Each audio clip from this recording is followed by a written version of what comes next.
નમસ્તે, આપનું સ્વાગત છે અમારા નવા વિડીયોમાં, જ્યાં અમે વાત કરવાના છીએ અનુસૂચિત જાતિ વર્ગના વિદ્યાર્થીઓની શિષ્યવૃત્તિઓ માટેની જાહેરાત રિલેટેડ। તો મિત્રો, આ જે શિષ્યવૃત્તિની માહિતી એસસી વિદ્યાર્થીઓ માટે છે અને આ જે શિષ્યવૃત્તિની માહિતી છે તે મેટ્રિકોત્તર શિષ્યવૃત્તિ યોજના અંતર્ગત ઉચ્ચતર શૈક્ષણિક અભ્યાસ માટે છે। અને હા મિત્રો, આ સામાજિક ન્યાય અને અધિકારિતા મંત્રાલય વર્ષ 2025-26 હેઠળ આવેલી છે। મારી એક વિનંતી છે, જો તમે પહેલી વાર જ અમારી ચેનલ પર મુલાકાત કરી હોય તો ચેનલને જરૂરથી સબસ્ક્રાઈબ કરી લેજો। આનાથી અમને મોટિવેશન મળે છે અને હા, અમારી ચેનલના દરેક વિડીયો આપની પાસે પહેલાં પહોંચી જશે। તો ચાલો, ક્લિક ધ સબસ્ક્રાઈબ બટન। હવે આપણે ડિટેલમાં વાતચીત કરીશું। તો તેમાં તમારે પહેલાં આવશે લાયકાત, તેના પછી આવશે કાર્યક્ષેત્ર અને તેના પછી આવે છે શિષ્યવૃત્તિ।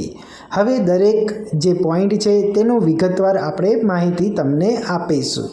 તો સૌથી પહેલાં આપણે માહિતી આપીશું લાયકાતની। તો તેમાં જે વિદ્યાર્થી છે તેના માતા પિતા કે વાલીની વાર્ષિક આવક 2.5 લાખ રૂપિયાથી વધુ ન હોવી જોઈએ। બીજો છે કે માન્યતા પ્રાપ્ત સંસ્થાઓ, યુનિવર્સિટીઓ કે કોલેજો કે શાળાઓમાં અભ્યાસક્રમોનો અભ્યાસ કરનાર વિદ્યાર્થી હોવો જોઈએ। હવે આપણે વાત કરીશું કાર્યક્ષેત્ર। તો તે અંતર્ગત મુખ્ય પોઈન્ટ છે ધોરણ 11 અને ત્યારબાદ દરેક માન્યતા પ્રાપ્ત અભ્યાસક્રમ। બીજા નંબર પર આવશે કે લાભાર્થીઓની પસંદગી રાજ્ય સરકાર કે સંઘ રાજ્ય ક્ષેત્ર દ્વારા કરવામાં આવશે। ત્રીજો પોઈન્ટ આવે છે સૌથી ગરીબ પરિવારના અરજદારને પ્રાથમિકતા આપવામાં આવશે। હવે આપણે ત્રીજા પોઈન્ટની વાત કરીએ, જે છે મુખ્ય શિષ્યવૃત્તિનો પોઈન્ટ। તો ચાલો, એમાં આવે છે કે સંપૂર્ણ બિન રિફંડથી ટ્યુશન ફી સહિત રહેશે।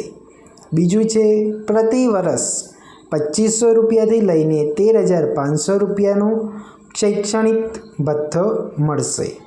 ત્રીજું છે કે દિવ્યાંગ વિદ્યાર્થીઓ ખાસ રૂપે સક્ષમ માટે 10% વધારાના ભથ્થા રહેશે। હજુ સુધી તમે અમારો વિડીયો જોઈ રહ્યા હોય તો ચેનલને જરૂરથી સબસ્ક્રાઈબ કરજો। હવે આપણે જાણીશું કે વિદ્યાર્થીઓ માટેની આપેલી ખાસ સૂચનાની માહિતી, જે સરકાર દ્વારા આપવામાં આવેલી છે વિદ્યાર્થીઓ માટે। તો વિદ્યાર્થીઓ પાસે માન્ય મોબાઈલ નંબર હોવો જોઈએ। બીજા નંબર પર છે કે તેની પાસે આધાર કાર્ડ હોવું જોઈએ। ત્રીજા નંબર પર છે કે આધાર સાથે જોડાયેલ બેંક ખાતું હોવું જોઈએ। ચોથા નંબર, આવકનું પ્રમાણપત્ર હોવું જોઈએ। પાંચમા નંબર પર આવશે જાતિનું પ્રમાણપત્ર અને છઠ્ઠા નંબર પર આવશે ગત વર્ષની માર્કશીટ, એટલે કે છેલ્લા વર્ષની માર્કશીટ। મિત્રો, યોજનાના દિશા નિર્દેશ તથા વિસ્તૃત પાત્રતા માપદંડ વિડીયોના ડિસ્ક્રિપ્શનમાં આપેલી લિંક પર તમે ક્લિક કરીને ઉપલબ્ધ માહિતી જાણી શકો છો। મિત્રો, અમે મહેનત કરીને બનાવેલો વિડીયો આપને પસંદ આવ્યો હોય તો જરૂરથી લાઈક કરજો, તમારા મિત્ર ફેમિલી સર્કલમાં જરૂરથી આને શેર કરજો, કારણ કે કોઈકને તો ઉપયોગી બની શકે।